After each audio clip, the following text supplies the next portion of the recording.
뉴스에서 난리가 났습니다. 올림픽파크 포레오 이 대장 아파트가 4억이 떨어졌다고 합니다. 대장주가 무너졌다 라고 해서 많은 분들께서 큰일 났다 라고 하는데요, 이게 큰일일까요? 더 큰일이 있습니다. 그건 바로 아파트 계약 해지율인데요, 이거는 2022년 금리 발작 때 시기보다 7.4%를 찍었습니다. 4억의 폭락, 그리고 그 뒤에 숨어있는 7.4%라는 숫자를 가지고 오늘 이야기를 시작해볼까 합니다. 10월 18일이죠 충격적인 거래가 터졌습니다. 올림픽파크 포레오 84제곱이요 28억 5천만 원에 거래됐습니다. 한 달 만에 무려 4억가량 낮은 가격에 거래된 건데요, 4억이다 하면은 서울 외곽의 소형 아파트 정도 되고, 경기도권에서는 정말 그냥 84제곱미터 한 채의 가격이기도 합니다. 그런데 이 충격보다 더한 것은 7.4%의 해지율입니다. 과거를 비교해봐도 2020년도에 해지율이 3.8%였어요. 2021년도에는 4.1%, 2022년 금리 급등기에도 보면은 5.9%였거든요. 이때도 보면은 다들 역대급이다라고 했습니다. 역대급이다. 2023년도에는 4.3%, 2024년도에는 4.4% 안정이 됐다 그랬어요. 그런데 2025년도에 무려 7.4%를 찍었다는 거죠. 2022년 5.9%보다 1.5%가 더 높은 금액인데요, 2020년 3.8%보다는 2배입니다. 2배. 역대치의 숫자로 하는데요, 4억 원의 하락과 7.4% 해지율, 이 둘의 관계는 뭐가 있을까요? 그건 간단하죠. 집값이 빠지고 있으니까는 해지를 한다는 거예요. 집값이 빠지고 있으니까. 통계적으로 보니까 이 위약금의 평균 가격은 1억 3천만 원대 중후반 정도 되는 것 같아요. 1억 3천만 원 가량을 날리고도 1억 3천만 원 가량을 포기하는 계약이 속출하고 있다. 그러면 도대체 이게 왜 일어날까요? 이런 이유는 뭐 때문일까요? 서울 아파트 금매 도민 현상에 대해서 6가지의 이유를 들어서 제가 설명드리도록 하겠습니다. 첫 번째로는 집값이 빠지니까 계약을 해지합니다. 이게 핵심이죠. 구체적으로 어떻게 작동하는지 볼게요. 예를 들어서 10월 초에 김대리라는 사람이 연봉 8천만 원이에요. 이 사람이 10월 5일날 옥수 레미안을 84제곱 30억에 거래를 했습니다. 계약금이 3억이죠. 계약금이 10%니까 3억이겠죠. 자기 자본 5억, 대출 8억 예정이었습니다. 그리고 부모님 지원 한 5억가량 받을 거라 생각을 했고요. 전세 보증금 12억 원을 이용을 해서 30억의 아파트를 매수할 거다라고 생각했다는 거죠. 그런데 10월 15일날 대책이 터집니다. 서울 전 지역 토지거래 허가구역 묶었고요. 토지거래 허가구역. 이게 뭐냐면 세입자를 들이지 못한다는 거죠. 그러면 기존에 있었던 그 모든 거는 다 틀어지기 시작합니다. 기존에 생각했었던 그 계획 중에 가장 컸었던 그 전세 보증금 12억이 완전히 날아가 버린 거예요. 그뿐만 아니죠. 대출도 묶어버렸잖아요. 15억 초과한다 그러면 4억으로 묶었거든요. 대출이 8억은 예정이었는데 4억밖에 안 나오는 이런 현상이 나타난 거죠. 자기 자본 5억이었죠. 5억에 대출에 4억 받는다. 그럼 9억밖에 안 돼요. 그죠? 부모님 자금 5억을 합친다 하더라도 14억밖에 안 됩니다. 그러면 결론적으로 30억의 아파트는 살 수 없는 상황이 돼버린 거죠. 그런데 여기서 또 하나 일이 터지죠. 10월 18일날 같은 단지 아파트, 내가 30억에 샀던 아파트가 실거래가가 딱 찍힌 거예요. 얼마에? 27억 8천이에요. 한순간에 2억 2천만 원에 빠진 거래를 보게 됩니다. 30억의 아파트를 세팅하려고 했었는데 이게 규제가 터지면서 대출이 안 돼. 그리고 27억 8천만 원에 거래된 걸 봐. 2억 2천만 원이 빠졌어. 그럼 이미 2억을 손해봤다고 생각할 거예요. 게다가 잔금이라는 선택지도 굉장히 불분명해진 거죠. 그렇다면 이 매수자는 두 가지 선택지가 있습니다. 어떻게든 잔금을 마련해서 30억에 계약을 한다. 2억을 손해보겠죠. 계약금 3억을 날리고 해지를 한다. 이것도 3억 손해잖아요. 그런데 불안감이 있습니다. 규제 때문에 집값이 빠지나? 왜냐면 상승만 하던 아파트가 하락을 보이기 시작했거든요. 그러다 보니까 두려움이 빠지죠. 그럼 생각합니다. 집값이 빠지나? 더 빠지면 어떡하지? 지금이 2억 손해지만은 또 여기서 2억이 더 빠진다. 아니 며칠 만에 2억이 빠졌는데 지속적으로 2억이 빠지는 거 아니야? 거품론이 있다 그러는데 더 해제되는 거 아니야? 그 불안감이 있죠. 두 번째 선택했을 때에는 3억을 늘리고 끝이다 라고 생각할 수 있는 이 두 가지 방향성이 있다는 거예요. 그런 불안감 속에 이 매수자는 3억을 손실을 보면서 해지를 하게 됩니다. 이게 지금 서울 아파트 시장에 벌어지고 있는 하나의 현상이라고 합니다. 지금 보면은. 그럼 이게 왜 이렇게 됐냐 했을 때는 6가지의 원인이 있는 것 같아요. 보니까 첫 번째로는 다른 거 아니죠. 10월 15일날 대책이죠. 국토부가 터뜨린 폭탄이라고 할 수도 있습니다. 10월 15일 발표하고 20일날 적용이 되는데요, 서울 전 지역을 투기과열 지구와 토지거래 허가구역으로 묶어버렸죠. 그러면서 토지거래 허가구역으로 묶였던 서울 전 지역은 실거래 의무가 적용이 된 거예요. 세입자를 못 들이고 갭 투자를 완전 전면 차단하겠다라고 하는 거죠. 지금 보면은 이것에 대해서 효과는 완벽했습니다. 국토교통부 통계를 보면요, 올해 8월에 서울 비규제 지역 갭 투자 비중이 32.7%였어요.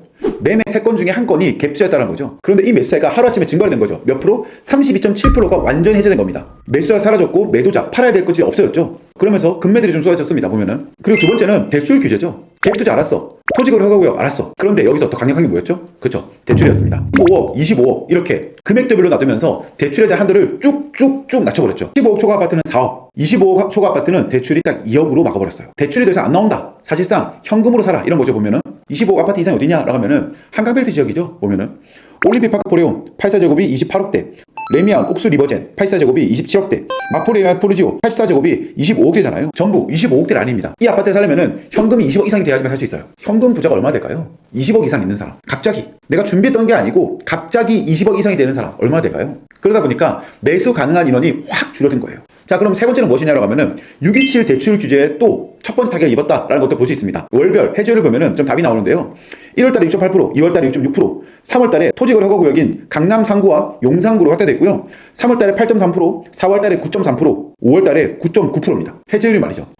6월 27일 날 정부가 가계대출 규제를 발표하고 28일부터 시행이 됐었죠. 수도권 주택담보대출 한도를 소득에 상관없이 6억 원으로 제한을 했어요. 그랬을 때 6월 달에 해지율이 얼마 됐냐라고 하면은 10.6%입니다. 10.6%. 연중 최고 해지율을 보였죠. 7월에도 10.1%. 두 달 연속으로 두 자리 연속 해지율을 보였다는 거예요. 계약은 했는데 잔금을 못 치는 사람들이 속출했다는 거죠. 네 번째로는 다주택자 양도세 시한 폭탄입니다. 여기서 숨은 변수 하나 있는데요. 다주택자 양도세 중과 유예예요. 보면은 현재 다주택자가 주택을 팔 때 양도소득세 중과 유예가 되어 있거든요. 그런데 이 유예가 2026년 5월 달에 종료가 됩니다. 그리고 중과세가 뭘 한다라고 하면요. 2주택자는 기본적으로 20%포인트 추가고요. 3주택자는 30% 추가입니다.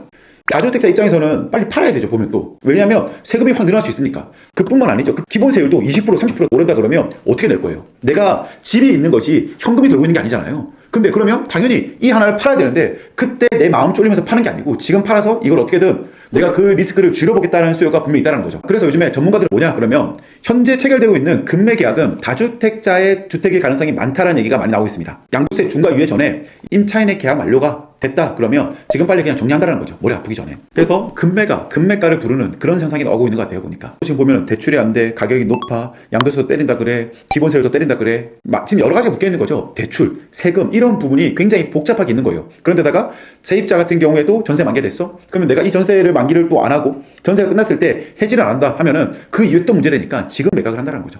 다섯 번째는 거래 회전율에 대한 붕괴입니다.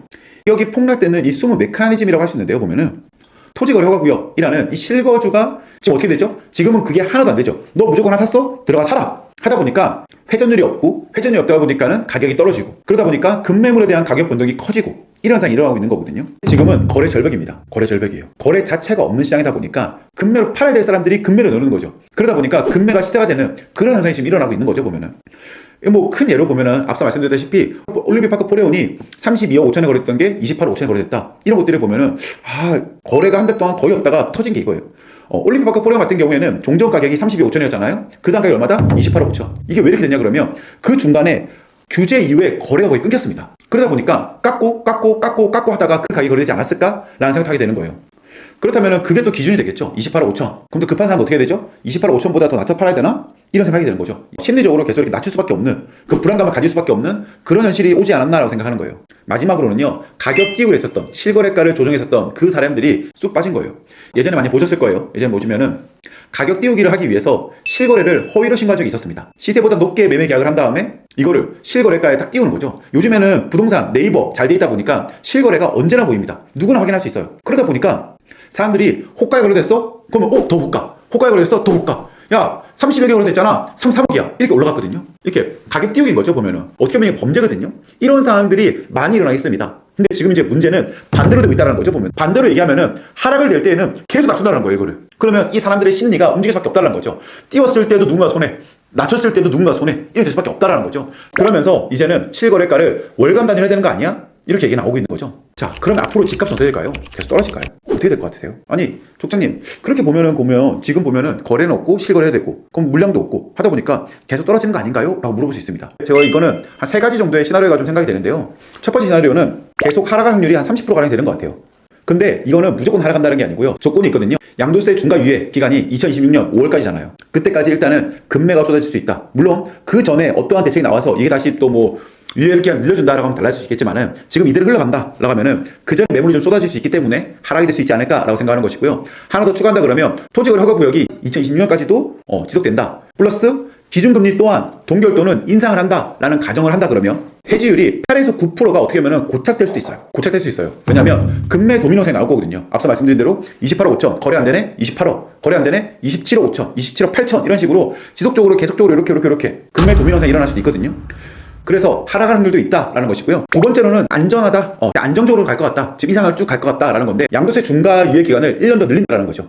그리고 금리가 소폭 하락한다. 이랬을 때는 좀 달라질 것 같습니다. 그러면 해지율은 6에서 7%로 좀 안정될 것 같고요. 금매가 좀 소화되고 난 다음에는 현 가격대를 유지하지 않을까 싶어요. 그러니까는 아까 말씀드린 대로 양도세 중과 유예 부분이라는 부분이 늘어난다 그러면 지금의 가격을 좀 더 유지할 것 같은데, 이게 이해가 안 된다 그러면 사람들이 팔아야겠죠. 파는 사람들이 많고 사는 사람이 적다 그러면 당연히 떨어지는 것이고, 그게 아니고 유예를 한다? 그럼 굳이 지금 안 팔아도 되겠네? 라고 하면은 지금 가격을 이렇게 행보하지 않을까라고 생각하는 거예요. 세 번째 시나리오는, 이거는 확률이 뭐 한 10%, 20%밖에 안 될 것 같은데요. 예를 들어서 그럴 수 있습니다.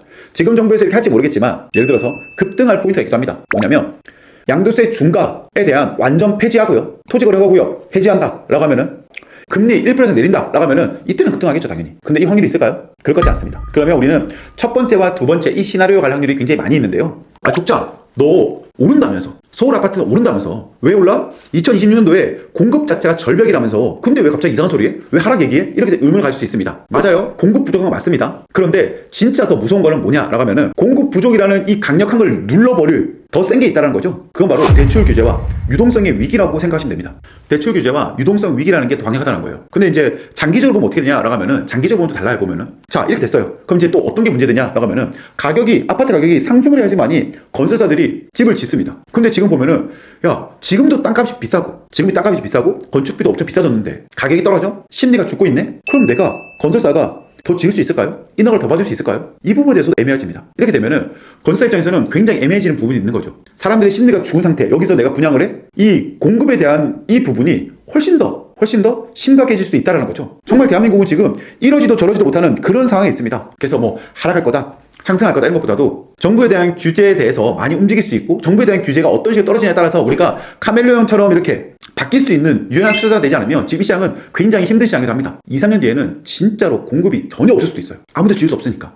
지금은 금융의 힘으로, 공급의 힘으로 완전히 찐눌러버린 거죠. 이렇게 꽉 눌러버린 거예요, 이렇게. 근데 저는 이야기 드리고 싶은 게, 이걸 꽉 눌러놨는데 이게 분명히 터질 거거든요. 그 순간에 맞물려서 스프링처럼 뛰어올 확률도 굉장히 많이 있다고 생각합니다. 그래서 지금 이 하락을 겪고 있는 거는 어떻게 보면 일시적일 수 있다라고 생각하는 거예요. 지금의 하락은 이러한 이유 때문에 사람들의 심리상 하락할 수 있는 것이고, 이후에 가면은 분명히 이 공급이라는, 금융이라는 거를 짓눌러놨기 때문에 이게 어느 순간 팡 튀는 그 타이밍이 올 것 같다. 지금의 하락은 어떻게 보면은 일시적이다. 하지만 그게 언제까지 될 것이냐라는 것은 정부의 대책에 따라서 움직일 수 있어야 된다. 그랬을 때 여러분들도 5개 정도 신호가 있다라면은 한번 시장을 유의있게 지켜볼 필요가 있습니다. 첫 번째 뭐냐면은, 양도세 중과 완화에 대해서 2026년도 초반에 나오거든요. 연장이 된다 그러면 하락에 대해서는 완화가 될 것입니다. 왜냐면 그전에 급하게 팔려고 했던 분들이 굳이 급하게 팔지 않아도 될 거거든요. 두 번째로는요, KB 매매가 지수입니다. 3주 연속 하락한다 그러면 하락이 될 수도 있겠구나 라고 생각하셔야 됩니다. 세 번째로는 아파트 거래량입니다. 지금 현재 서울 아파트 거래량이 2,000건이 채 안 되는 걸 알고 있는데요, 지속적으로 2,000건 아래의 거래가 지속된다라고 하면은 이 부분은 내가 시장을 지속적으로 좀 더 지켜봐야겠다라고 생각하시면 좋을 것 같습니다. 네 번째로는 금리인데요, 기준금리가 내려가지 않는다, 올라간다 라고 하면은 지금에 있는 상황을 조금 더 지켜볼 필요가 있을 것 같습니다. 다섯 번째는 토지거래허구역인데요, 만약에 이게 해지가 된다라고 하면은 아까 앞서 말씀드렸던 그런 갭 투자하고 싶었던 사람들이 매수를 하겠죠. 그럼 거래량이 돌아가겠죠. 제가 오늘은 이런 식으로 아파트 거래에 따라서 어떻게 우리가 바뀌어야 되는지, 그리고 어떤 걸 봐야 되는지 얘기 드렸습니다.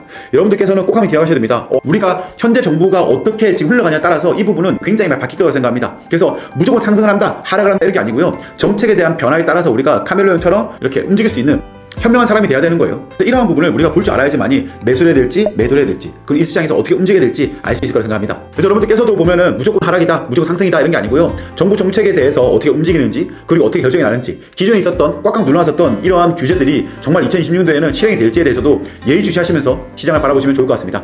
오늘 영상이 좋았다 그러면 구독과 좋아요, 알림 설정 부탁드립니다. 감사합니다.